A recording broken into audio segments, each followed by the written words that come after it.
let's go back 8 years of, you were 8 years old, I believe, is when you first started to get into skating. Take me back to that.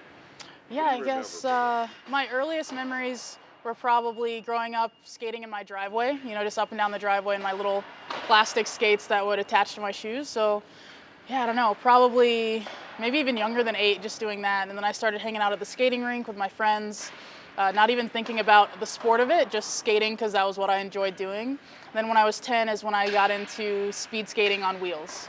And roller speed skating from there. What did you love about that? I just loved going fast because even before that, when I was just hanging out at the open sessions, I was the one getting in trouble for skating too fast. So, yeah, I just always loved it. Wait, you got in trouble going too fast, huh? They were like, oh, slow yeah, at down? the open sessions, yeah, because then everyone's just there with their kids and everything, so.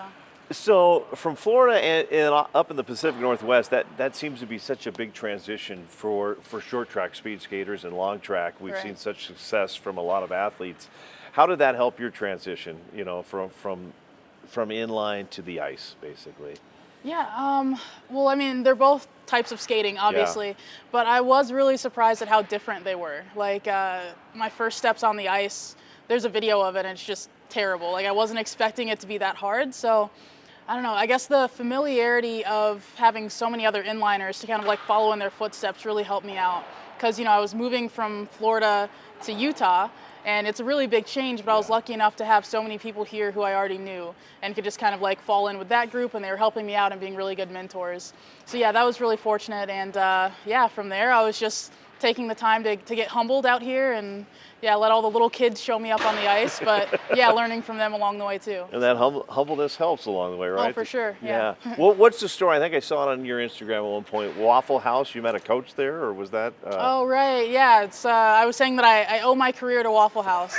Yeah, that was just the hangout spot when I was a kid. My mom and my aunt, we would all hang out there and just, multiple days a week. It was just where we would spend our evenings and sometimes mornings, but and then my mom was a pharmacy tech at Walgreens back then, and she had met this woman, Renee, at the pharmacy, and then they recognized each other when they were both at at Waffle House one day, and they just started chit-chatting, and it turns out the woman is a speed skating coach. Wow. And then my mom explained how her daughter loved to skate and loved to go fast, so then, the connection came from there.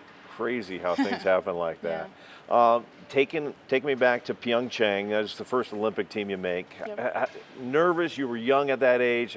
How big was that for your career in a moment for you in your life? Yeah, it was really big because I hadn't expected to be there. I mean, at the Olympic trials, I had been skating for 4 months on the ice at that time. And I didn't even tell my dad or like any of my family members that I was going to the Olympic trials, because for me, it was just a competition, It was the only place I had skated other than Salt Lake City. So, I traveled to Milwaukee for these trials, but for me, just a competition.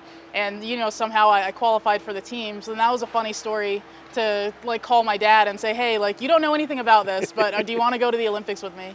It was a big surprise. So I didn't have much pressure going into it because, I wasn't expected to go out there and do anything crazy, but I was happy to be there, and getting the experience was really awesome. That had to be a fun call to dad, though. That had to be a good little moment there. and then fast forward to 2022, things are ramping up in your life, in your career. You're doing well. The gold medal, I know you've talked about it a ton. Just how special of a moment as you look back at that Olympics and that moment there for you? Yeah, I mean, it's still hard to like put all the different feelings into words, I guess. It was, I don't know, there were a lot of tears, a lot of hugging with all my teammates and my coaches and all the staff. It was just, I don't know, a really magical moment. It was really, we were all super happy, and there was a lot of relief, just with the ups and the downs of that season. Just an all around really great feeling. Just feeling really proud, really honored to be there. And I guess with that in mind, just how is the pride factor, just representing the U.S., not just Utah and Florida, but the whole country like that? It's amazing. It's like it's a weight, but the best kind of weight, if that makes sense. It's like, okay, let's do this for the country. Let's do this to, make everyone back at home smile and stuff like that. Yeah. To get to that point, though, it's a lot of work. It's a lot of training. Mm-hmm. How hard is it to even become not even a gold medalist, but an Olympic athlete? Yeah, we were actually just talking about this last week, about it takes a special kind of person to want to do what we do, just because it's so hard, and it's just, I don't know, it takes a lot of commitment and perseverance and sacrifice and things like that. But then that makes it even sweeter when, you get to do what you love. So. Yesterday we were talking to some of your teammates, and they were just talking about bragging you up about just your care for the rest of the team and for Team USA. And I got to say, this is a loaded team right now. You got to tell me about the whole aspect, the whole team right now. It's looking good right now. Yeah, it's really exciting. We have a lot of talent. I can't even say coming up, like they're already there. We have a lot of talent that are, they're really making waves out on the World Cup circuit. So it's been really exciting to see. And it's exciting. It's really cool. And you are now one of the veterans on this team. Another one being Brittany. What has she meant to Team USA and to you? Yeah, Brittany's an amazing leader for the team. She's been a mentor to me since I was 10 because we're from the same city back in Florida. So I grew up looking up to her and seeing her being just like this amazing athlete, this amazing inline skater. She was a world champion back then, and then I was just this little kid who started out roller skating. So I was like, oh, this really awesome girl, like she skates on my team. That's super cool. So yeah, I've looked up to Brittany since I was a kid, and she's always just been the best example of everything good, just a really good mentor to have. Yeah. We now look forward, and obviously it's training one day at a time, and you got things still to do today. How much do you start looking forward to 2026 and the Winter Games? I think tomorrow we're 6 months away already. Oh yeah, that's exciting. I'm ready. I'm just, we're in the early part of our season, so training, just getting things kind of, just getting going right now. Yeah. And then, things are going to move pretty quickly from here. So we're going to blink and it's going to be Milan. So. Do you enjoy being the defending gold medalist and kind of having that target on your back, if you will? I do, yeah. I really like pressure. Yeah, I think pressure kind of helps push me to, to what I need to do because I'm kind of a really relaxed person. So yeah, the pressure kind of amps me up a little bit. Where'd you get that from? Was that just your whole life? You've kind of... As far as I remember, I've just been, pretty chill. I love it. In Italy, what do you know about Italy? I've been to Italy quite a few times for inline competitions.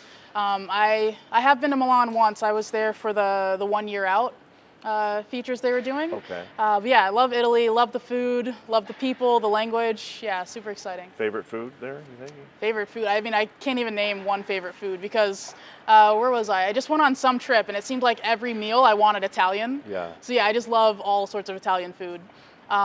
Let's see, if I had to pick one, be between like lasagna and pizza. Okay. Yeah, you can't go wrong with either of those Yeah. ones. That's good. It's good eating there. The blades, obviously, to get to your level, you've got to work hard. You've got to be athletic, strong, mentally, physically. But we hear a lot about the blades. How important are having the right set of blades down there? Oh yeah, the blades are really important.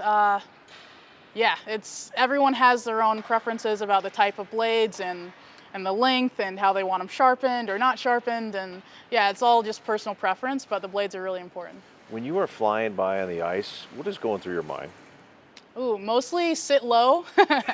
Yeah, coming from inlines, I was able to cheat the technique a little bit and still go pretty fast. But with ice, you really have to be, super locked into your technique and doing everything just right. So yeah, I'm mainly reminding myself to sit low over and over again when I'm out there. Yeah. I don't know whether you like it or not, but you have become a star in the U.S., a role model to many. I guess just what would be some of your advice to some young athletes out there that look up to you and watch you and root for you? I mean, what would be some words of wisdom that you would pass on to them? Yeah, I would say, don't be afraid to, go out there and shoot for your goals, right? Because sometimes your goals can seem, really big and intimidating if you think about them just at just the end goal. Yeah. But if you kind of break it down into these little steps, it makes things a lot easier. So just taking that first step to kind of reach your goals.